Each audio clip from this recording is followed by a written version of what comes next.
Boa tarde, meus meninos e meninas do sétimo ano. Nós estamos iniciando hoje a nossa disciplina de literatura do terceiro bimestre, né? E esse bimestre, pessoal, vai ser um bimestre muito bom, porque nós vamos estudar tudo o que tem a ver com aquela parte bonita que eu já falei para vocês, né? Da literatura, né, da produção de texto, que é realmente o poema, a poesia, o modo de encantar o mundo através das palavras, quando eu vou utilizar alguns recursos, né, para tentar para tentar encantar e emocionar o meu leitor, né? Eu, como eu lírico, eu vou utilizar das metáforas, das metonímias, né? Para encantar o meu leitor. Lembrando que vocês já viram esse assunto lá na disciplina, no bimestre passado, na disciplina de redação. Mas nós vamos ver mais especificamente na disciplina de literatura, né? Obedecendo ao livro de vocês. E vamos ver, estudar mais especificamente cada pedacinho que a gente tem do poema. Inicialmente, nós vamos estudar o verso e a estrofe. Depois, nós vamos estudar as rimas. E, por último, nós vamos ver o poema no espaço, que nada mais é, né, do que o poema visual também, a forma concreta da gente ver os poemas, ok? O poema, o verso e a estrofe. Como eu falei para vocês, essa é a parte encantadora da literatura. É a parte onde o eu lírico ele vai mostrar todo o seu sentimento, toda a sua emoção, né? Como autor, como eu lírico, e mostrando para o seu leitor, né? Através de figuras de linguagem, né? Através de comparações, através das suas emoções, todo o seu sentimento para o leitor. Então, nesse bimestre, nós vamos estudar o verso e a estrofe, né? A gente já sabe o que é o verso e a estrofe, mas nós vamos estudar de uma maneira mais específica cada um dessas partes do poema. Então, inicialmente, nós vamos ver esses slides com a apresentação de algumas características, né, particulares do verso e da estrofe, e logo depois nós vamos para o nosso livro, ok? Então, eu trouxe para vocês aqui um exemplo de poema que ele é muito conhecido, né? Que ele é um poema do Gonçalves Dias, que é chamado de Canção do Exílio, né? Inclusive, pessoal, essa Canção do Exílio foi uma das inspirações para o autor do nosso hino nacional. Por isso que eu trouxe ela para vocês, esse poema para vocês, porque ele é um poema muito importante para o povo brasileiro. Então, diz assim: Nossa terra tem palmeiras, onde canta o sabiá. As aves que aqui gorjeiam, não gorjeiam como lá. Nosso céu tem mais estrelas, nossas várzeas têm mais flores. Nossos bosques têm mais vida, nossa vida mais amores. Em cismar sozinho à noite, mais prazer eu encontro lá. Minha terra tem palmeiras, onde canta o sabiá. Minha terra tem primores, que tais não encontro eu cá. Em cismar sozinho à noite, mais prazer encontro eu lá. Minha terra tem palmeiras, onde canta o sabiá. Não permita, Deus, que eu morra, sem que eu volte para lá. Sem que desfrute os primores que não encontro por cá. Sem que dá vista às palmeiras, onde canta o sabiá. Então, essa canção, pessoal, é um poema, né, que retrata a letra do nosso hino nacional. Então, o nosso hino nacional, repetindo, né, ele foi inspirado, né, por essa Canção do Exílio, que é de Gonçalves Dias. Então, esse poema eu trouxe exatamente para mostrar para vocês como se estrutura, o poema? Porque a versificação, as estrofes, né? A sonoridade causada pelas rimas, ok? Então, o verso e a estrofe. O que é o verso? O verso e a estrofe são os elementos do texto poético, são os principais elementos do texto poético. Todo poema tem o verso, certo? E a estrofe. Por mais que existam aqueles poemas que são escritos em prosa, que são estruturados em parágrafos, certo? Nesses tipos de poemas, né? De poesia, a gente não utiliza a métrica, não utiliza a rima, não utiliza o verso nem a estrofe. É um texto corrido, a gente chama de texto em prosa. Mas nem mesmo assim ele vai deixar de provocar as emoções no leitor. Cada linha de um poema representa um verso. Vamos voltar ao texto. Cada linha do verso, certo? Do poema, cada linha do poema é um verso. E esse conjunto de versos, ele se chama de estrofe. Daqui a pouco nós vamos ver mais especificamente as particularidades de cada uma delas. Cada linha do poema representa um verso. Já a estrofe é o conjunto desses versos, ok? Novamente eu vou trazer para vocês, pessoal, as diferenças entre poesia e prosa, certo? Porque tem muita gente que confunde, né, essa questão de poesia, prosa, poema, né? É algo que confunde muito. A poesia, pessoal, é o algo inspirador, é o momento, é algo que vai inspirar o eu lírico a escrever o poema.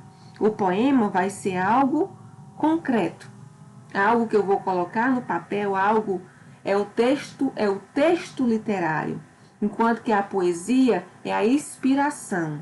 A poesia é o mundo, a poesia é o maravilhoso, é o que vai inspirar o poeta a escrever. A prosa aqui não é a prosa aqui de conversa jogada fora, viu, gente? A prosa que nós estamos falando aqui é o tipo de texto estruturado em parágrafos, que nem assim ele vai deixar de ser um texto poético. Então, a poesia, ela representa um texto lírico escrito geralmente em versos, que possui métrica, rima e ritmo. E, por sua vez, a prosa é um texto no estilo natural, ou seja, que não apresenta métrica e geralmente não apresentam rimas ou ritmo.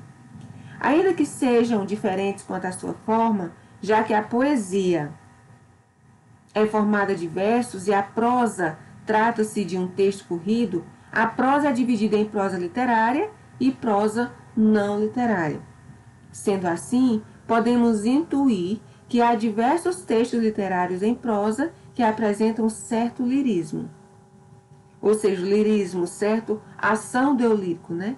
Tal qual nas poesias, por exemplo, as novelas, os romances e as crônicas, que utilizam a linguagem figurada, ou seja, nós já aprendemos que a linguagem figurada é a linguagem real, a linguagem conotativa, enquanto a linguagem denotativa é a linguagem dicionarizada, a linguagem real, como principal recurso expressivo da linguagem literária. Então, o autor aqui, pessoal, ele na poesia, ele vai utilizar a linguagem conotativa para fazer o leitor, né, viajar pelo mundo da imaginação, pelo mundo dos sentimentos, pelo mundo das emoções, fazendo comparações, né, e enquanto que esse eu lírico, ele vai provocar essas sensações no seu leitor, ok? Eu trouxe esse conceito aqui de poesia e de prosa, certo? Para que vocês possam relembrar o que a gente falou lá nas aulas passadas. Alguns conceitos. A versificação, ele é um termo que significa a arte de compor versos por meio de recursos como a rima, o ritmo e a métrica, ou seja, é a ação de produzir os versos. E a metrificação, pessoal, são as diversas medidas dos versos, tal qual as listadas acima, não, abaixo, tá, gente? Olha, a metrificação nada mais é do que as sílabas, a divisão das sílabas do verso, certo? Em sílabas literárias. Nós temos aqui as sílabas gramaticais, quando eu separo cada sílaba da minha palavra, não é isso? O poeta é um fingidor. Então, aqui são as sílabas gramaticais. A metrificação já é diferente da separação das sílabas gramaticais. Ela é a separação das sílabas em sílabas literárias, onde eu vou unir sons do mesmo verso para que haja essa separação, essa métrica. Então, o poeta é um fingidor. Reparem que aqui na sílaba literária, nós estamos falando aqui, pessoal, em sílaba literária e não em sílaba gramatical, certo? O poeta, por quê? Porque quando eu vou pronunciar no verso, certo? A palavra poeta é um, então eu digo esse som unido ao outro. Então é a união de sons, nas sílabas literárias, que é diferente esses sons nas sílabas gramaticais. Não confundam essa separação de sílaba literária com a separação de sílaba gramatical. A sílaba gramatical é aquela que nós aprendemos desde lá do Fundamental 1, enquanto que a sílaba literária é a divisão em métrica, em sons das sílabas poéticas. É diferente, tá? Alguns exemplos de versos que eu trouxe para vocês. Então, eu trouxe inicialmente um trecho do poema O Canto da Piaga, de Gonçalves Dias. Ó guerreiros da taba sagrada, ó guerreiros da tribo tupi, falam deuses nos cantos do piaga, ó guerreiro, meus cantos ouvi. Esta noite era a lua já morta, a Nhangá me vedava sonhar. Eis na horrível caverna que habito, rouca voz começou-me a chamar. Certo? O exemplo 2, eu quis trazer para vocês aqui porque a separação, né, das estrofes está feita de uma maneira diferente. Aqui nós temos 2 estrofes de 4 versos. E aqui nós temos apenas uma estrofe. Então, esse trecho do exemplo 2, o trecho do exemplo 2 é o trecho da obra Os Lusíadas, de Luís Vaz de Camões. Ele diz assim: as armas e os barões assinalados, que da ocidental praia lusitana, por mares nunca de antes navegados, passaram ainda além da tropa humana, em perigos e guerras esforçados, mais do que promete a força humana, e entre gente remota edificaram novo reino que tanto sublimaram. Percebam que aqui, no exemplo 1, certo? A gente pode identificar os sons das rimas, certo? Quando eu digo tupi, rima com ouvir, sagrada, rima com piaga, morta, né? Sonhar, rima com chamar. Então, morta aqui, ele já não rima com o terceiro verso. Então, a gente observa que existe essa sonorização, né, através da coincidência dos sons no final dos versos também. Mas a gente pode ouvir também que existe aqui um verso branco, certo? Que é aquele verso que não tem rima. Enquanto que aqui os sons, no exemplo 2, os sons eles saem de certa forma misturados, né? Então as rimas, elas não são rimas perfeitas, ok? A estrofe, certo? Como a gente já viu, a estrofe, ela é o conjunto de versos. Existem estrofes, pessoal, com várias quantidades de versos. Como nós vimos, a estrofe é um conjunto de versos. É uma estrutura da composição poética formada por um conjunto de versos que compartilham relações de sentido e de métrica. O que é essa métrica que eu já expliquei para vocês? A quantidade de sílabas poéticas, certo? É a medida. O que é métrica? Vem de medir. É a quantidade de sílabas poéticas de cada verso. Em outras palavras, a estrofe representa um conjunto de versos, que por sua vez corresponde a um grupo de poemas do texto poético. Nós temos, pessoal, vários tipos, né, de estrofes. De acordo com a quantidade de versos agrupados em um determinado poema, a estrofe recebe as seguintes denominações. Monórtico, né? É uma estrofe. Eu trouxe esse conteúdo para vocês, pessoal, porque eu tive olhando aqui no nosso livro e esse conteúdo não estava, né? Então eu achei a necessidade, né? Porque é algo muito importante quando se fala em poema, né? Eu trouxe a necessidade de vocês conhecerem esse contexto aqui que é relacionado ao poema e que não está presente aqui no livro de vocês, certo? Então, quando vocês virem o que é um monórtico vem de um. Então, é uma estrofe formada por apenas um verso. O dístico ou parelha. Parelha vem de dois, né? Quando você diz assim, fulano anda emparelhado, né? Então, é dois. Dístico vem de dois. Então, é uma estrofe formada por dois versos. Terceto vem de três. Terceto ou trístico, que é a estrofe formada por três versos, ou seja, três linhas do poema. Quarteto ou quadra é uma estrofe formada por 4 versos, certo? Foi o que eu pedi para vocês na avaliação global sobre o valor do abraço, certo? Quintilha, quinteto ou pentártico. É mais conhecido essa estrofe formada por 5 versos por quinteto. É uma estrofe formada por 5 versos. A sextilha, o sexteto ou hexártico. É uma estrofe formada por 6 versos. O nome mais conhecido, né, que a gente tem no meio literário é a sextilha. Septilha, hepteto, heptártico, sétima ou septena. É uma estrofe formada por 7 versos. Oitava ou octástico.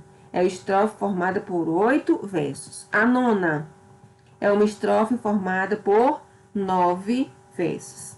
E a décima é décima ou década, né? Mais utilizada aqui, décima. Por mais que ela pode ser também chamada de década, mas esse nome década, quando a gente atribui ele numa frase, né, dependendo do contexto, ele vai se atribuir mais à quantidade de 10 anos. Por isso que a gente utiliza mais. Eu trouxe aqui só a título de informação. A gente utiliza mais a palavra décima para nos referir aos estrofes com 10 versos. Se a estrofe é formada por mais de 10 versos, ela é chamada de estrofe irregular ou estrofe bárbara, certo? Eu trouxe esse nome estrofe bárbara a título de informação, mas eu quero que vocês se refiram à estrofe que é formada por mais de 10 versos como estrofe irregular, ou seja, ela tem uma quantidade superior a 10 versos, certo?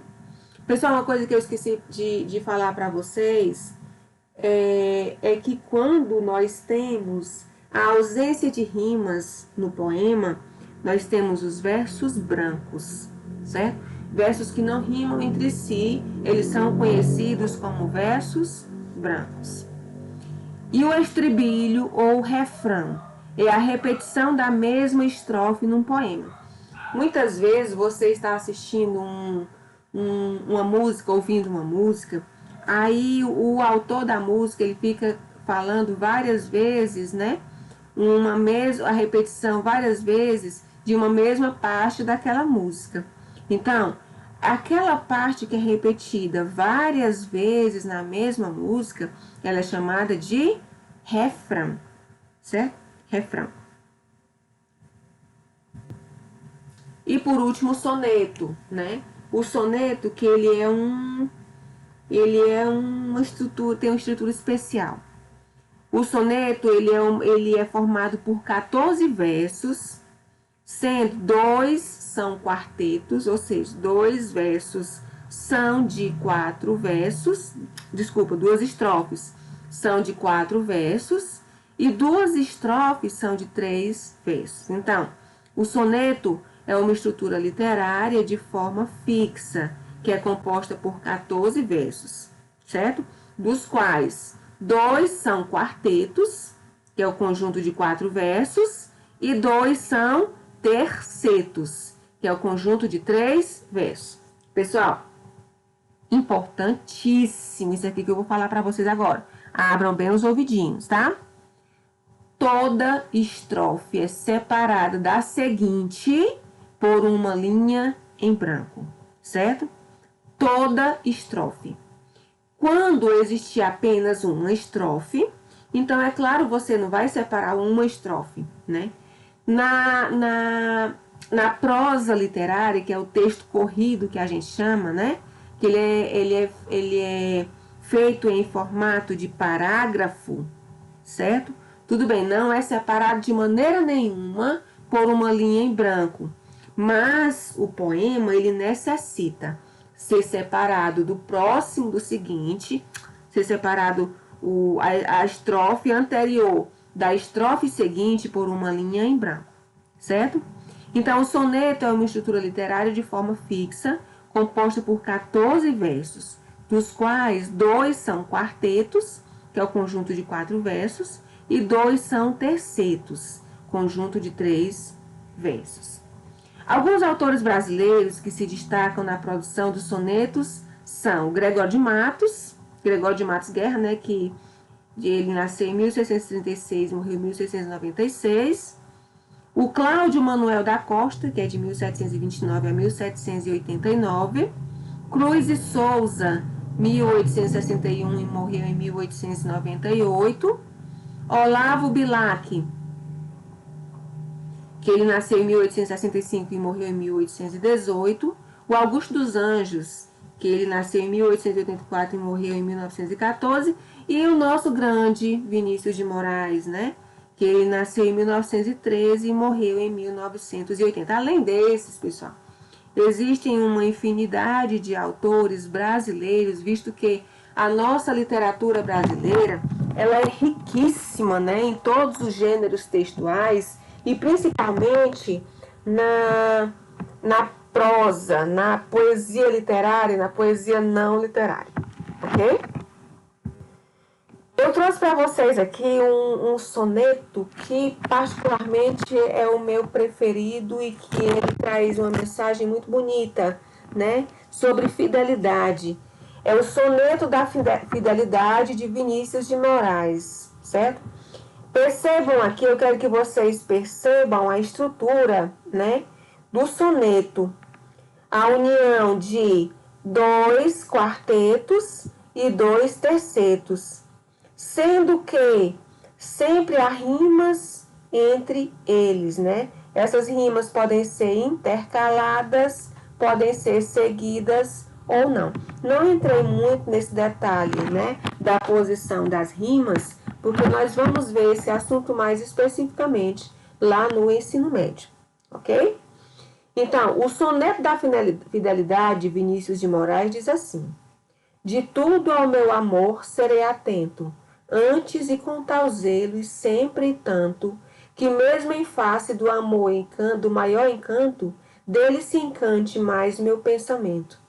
Quero vivê-lo em cada vão momento, e em seu louvor hei de espalhar meu canto, e rir meu riso e derramar meu pranto, ao seu pesar ou seu contentamento. E assim, quando mais tarde me procure, quem sabe a morte, a angústia de quem vive, quem sabe a solidão, o fim de quem ama, eu possa me dizer do amor que tive, que não seja imortal, posto que é chama, mas que seja infinito enquanto dure. Então, esse soneto da fidelidade, ele mostra a presença mais real do amor, certo? A forma mais fiel do amor. Só repetindo, o soneto da fidelidade de Vinícius de Moraes. De tudo ao meu amor serei atento, antes e com tal zelo sempre e tanto, que mesmo em face do maior encanto, dele se encante mais meu pensamento. Quero vivê-lo em cada vão momento, e em seu louvor hei de espalhar meu canto, e rir meu riso e derramar meu pranto, ao seu pesar ou seu contentamento, e assim quando mais tarde me procure, quem sabe a morte, a angústia de quem vive, quem sabe a solidão, fim de quem ama, eu possa me dizer do amor que tive, que não seja imortal, posto que é chama, mas que seja infinito enquanto dure. Certo? Então, pessoal, essa foram os nossos, a nossa aula de hoje em cima dos slides. Agora, vocês vão abrir o livro de literatura de vocês na página 82. Literatura, página 82. Literatura, página 82. Vamos lá? Literatura, página 82.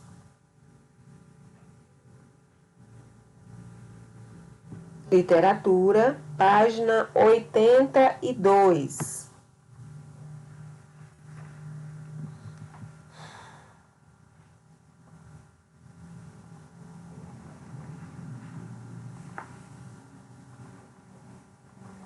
Literatura, página 82. Na página 82, nós temos o gênero em foco. Eu quero que vocês acompanhem comigo a leitura desse poema, que ele é de José Jorge Letria e André Letria. Diz assim, os versos para os pais lerem aos filhos em noites de luar. Ele diz assim, com versos da cor da lua, és tão grande e pequenino, como esta página branca em que leio teu destino. Dorme agora sossegado, como as nuvens à noitinha, que eu fico aqui ao teu lado, com a tua mão na minha. Com versos da cor do mar, é que pinto teu sorriso, porque gosto de pintar quando o amor é preciso, e o amor é uma asa esvoaçando sobre nós, a polvilhar de ternura os timbres da nossa voz. Com versos feitos de sonho, é que eu te faço sonhar, que és golfinho e rouxinol, ou peixe de prata a brilhar. E cada linha que tu lês é perfeita como o traço de um pintor que te envolve com as cores de um abraço. Que texto maravilhoso, lindo.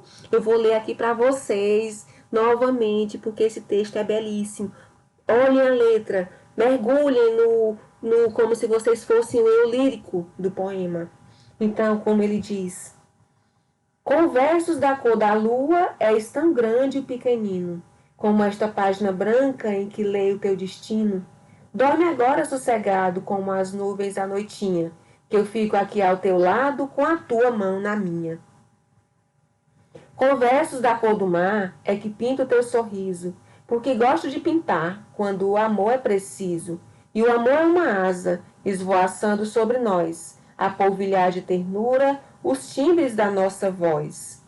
Com versos feitos de sonho, é que te faço sonhar, que és golfinho e rouxinol, ou peixe de prata a brilhar. E cada linha que tu lês é perfeita como o traço de um pintor que te envolve com as cores de um abraço. Então, o que é isso? A gente pode interpretar aqui que o eu lírico está falando para o seu filho, certo? Então, quando ele lê esse poema, ele coloca toda a sua emoção de pai, em relação ao seu filho. Então, versos para os pais lerem aos filhos em noites de luar. Na página 83, nós temos a primeira questão. Poema é um texto feito em versos. Verso é cada linha do poema. Quantos versos tem esse fragmento do poema? Versos para os pais lerem aos filhos em noites de luar. Eu vou responder essa com vocês, tá certo? Vamos aqui contar quantas estrofes nós temos nesse poema. 1, 2 e 3. Cada estrofe desse poema, vamos contar quantos versos nós temos em cada estrofe desse poema. 1, 2, 3, 4, 5, 6, 7 e 8. Nós temos, certo? 3 estrofes de 8 versos cada uma. Então, 3 vezes 8, nós temos 24 versos. Nós temos 24 versos, ok? Na segunda questão, nós já praticamente, respondemos a segunda, analisando a primeira. Um conjunto de versos chama-se estrofe, não é isso? Uma linha em branco separa uma estrofe da outra. Quantas estrofes você leu no poema? 3 estrofes, não foi isso? 3 estrofes. Letra B. Quantos versos há em cada estrofe? Cada estrofe é cada pedacinho separado por uma linha em branco. Então, nós temos 8 versos em cada estrofe. Agora, meus queridos e amados alunos, vocês vão responder a terceira e a quarta questão. Terceira e quarta questão.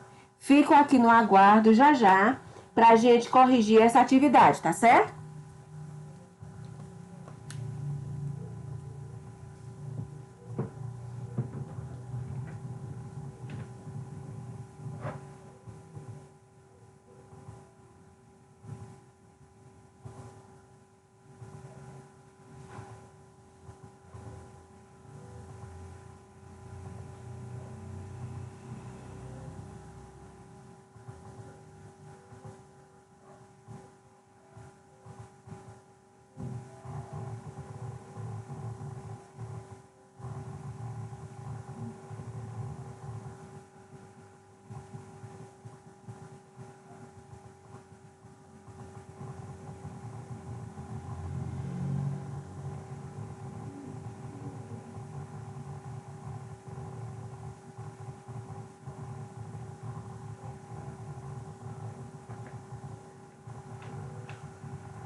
Tá dando certo, pessoal? Terceira e quarta questão.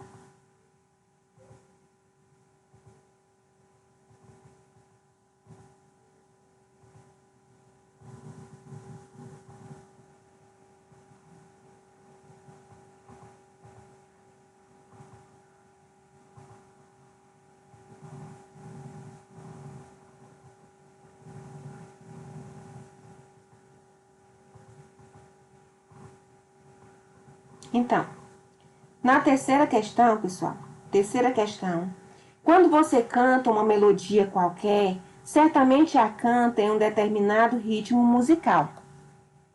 Um poema também tem ritmo, que resulta da alternância de sílabas átonas, que são as fracas, e as tônicas, que são as fortes. Leia em voz alta os seguintes versos do poema, pronunciando de maneira mais forte as sílabas destacadas. Dorme agora sossegado, como as nuvens à noitinha. Nesses outros versos do poema, quais são as sílabas fortes? Marque-as. É que pinto o teu sorriso porque gosto de pintar. É que olha, como você pronuncia mais forte, né? Essa sílaba poética pim. É esse que pinta o teu ri, né? Então, no primeiro verso, ri, porque gosto de pintar. Então, e tá. Quarta questão. Releia esses versos da primeira estrofe. Dorme agora sossegado como as nuvens à noitinha, que eu fico aqui ao teu lado com a tua mão na minha. Ah, que semelhança há entre as palavras sossegado e lado, e noitinha e minha, quanto à sonoridade. Então, pessoal, elas têm um som semelhante no final. Semelhante ou parecido, viu? Elas têm um som semelhante no final, ou elas têm um som parecido no final. Na letra B, essas palavras, por apresentarem sons semelhantes, rimam entre si. Conclua. O que é a rima? É a semelhança de sons no final das palavras. Rima é a semelhança de sons no final das palavras. É a semelhança de sons no final das palavras. A letra C. Identifique na última estrofe do poema uma palavra que rime com sonhar e outra que rime com traço. Então, uma palavra que rime com sonhar na última estrofe pode ser a palavra brilhar. Brilhar. Sonhar. Tá lá no segundo verso. Eu posso, né? Uma palavra que rime com a palavra sonhar é a palavra brilhar. E contraço que também tem lá no sexto verso, eu posso colocar outra palavra que rime com ela, eu posso colocar abraço. Então, com a palavra sonhar, eu posso colocar outra palavra como brilhar, e traço, eu posso rimar com abraço. Traço, eu posso rimar com abraço. Na página 84,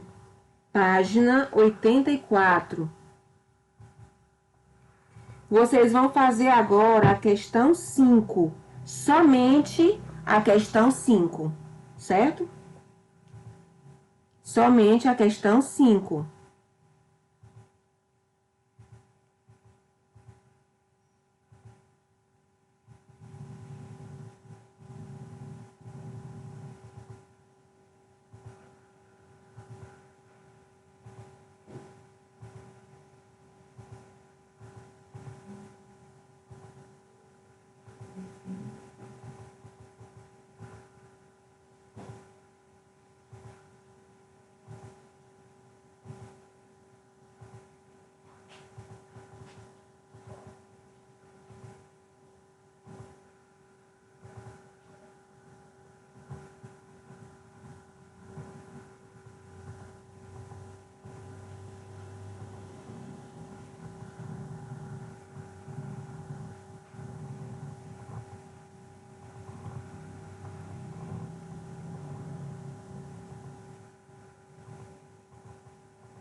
somente a questão 5.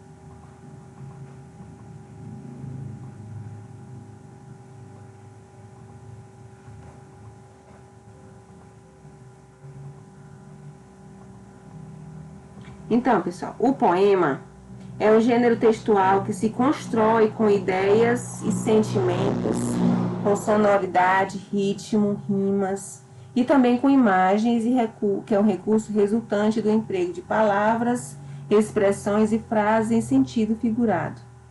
Isto é, diferente daquele que lhes é comum.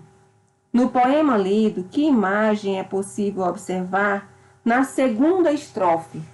Na segunda estrofe, quando ele diz: com versos da cor do mar, é que pinto teu sorriso, porque gosto de pintar, quando o amor é preciso.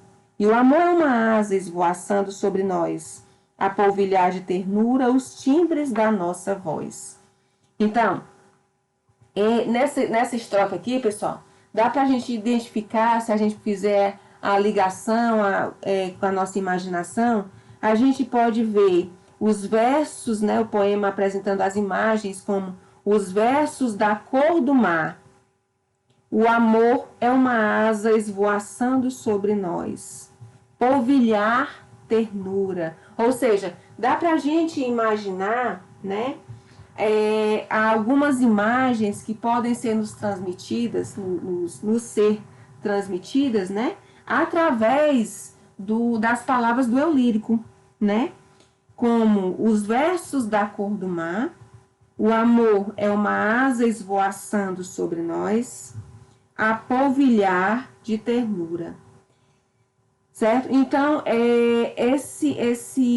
essa capacidade do eu lírico de fazer a gente imaginar e ter sensações com emoções, né? Essa é uma característica muito comum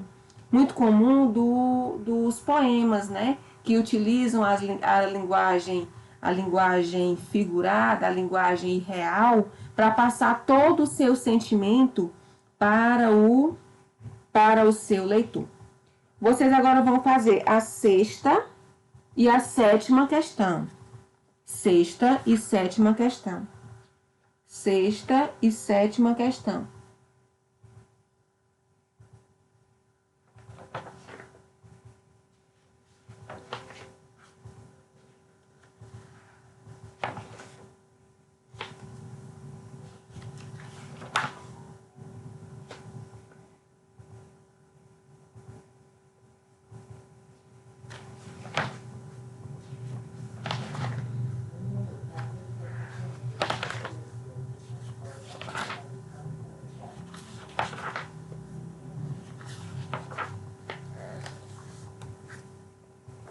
Sexta e sétima questão. Sexta e sétima questão.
Então, pessoal, na sexta questão, em um poema é comum haver palavras e expressões associadas aos sentidos, à visão, ao olfato, à audição, ao paladar ou ao tato.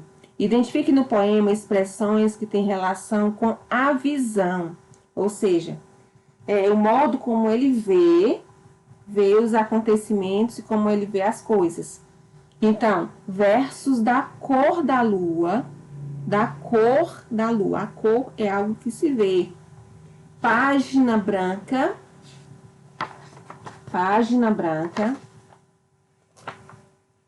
versos da cor do mar, pinto o teu sorriso, peixe de prata a brilhar e as cores de um abraço. Tudo isso vai simbolizar a visão, como o eu lírico vê do ponto de vista do eu lírico. Letra B, a audição, asa esvoaçando, quer dizer que o barulho de uma asa esvoaçando, os timbres da nossa voz, leia o teu destino, ou seja, são ações que são associadas à audição. Então, uma asa esvoaçando, os timbres da nossa voz, leio o teu destino. Na letra C, o tato, aquilo que eu vou pegar, né, que eu vou sentir. A tua mão na minha, apolvilhar de ternura, as cores de um abraço. Então, na letra C, tato, a tua mão na minha, apolvilhar de ternura, as cores de um abraço. Sétima questão. Observe o título do poema. A.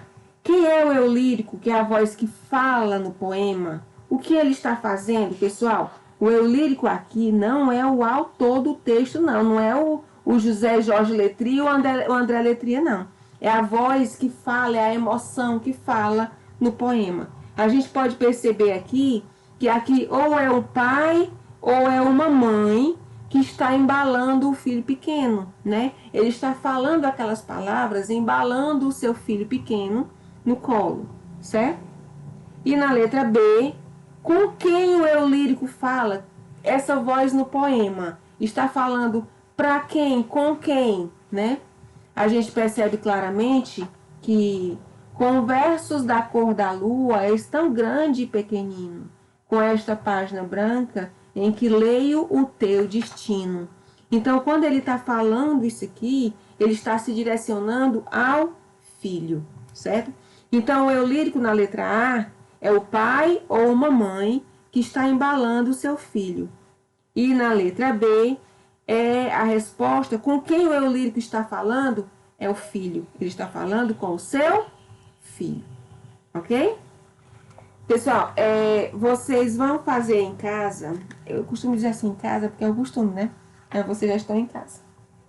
Vocês vão fazer, para a gente corrigir na nossa próxima aula, certo? A página 85. Detalhe, olha, não precisa vocês mandarem essa atividade para mim agora, certo? Nas próximas aulas, né, quando a gente terminar esse assunto, né, do poema, desse capítulo, aí eu vou pedindo a vocês, certo? Mas é importante que vocês façam tudo para não, pelo amor de Deus, não deixem acumular, não deixem tudo para a última hora não, certo? E essa página 85, vocês vão fazer para a gente corrigir na nossa próxima aula, tá bom? Então, pessoal, fiquem com Deus. Que Deus proteja cada um de nós e nossas famílias. Tchau, tchau.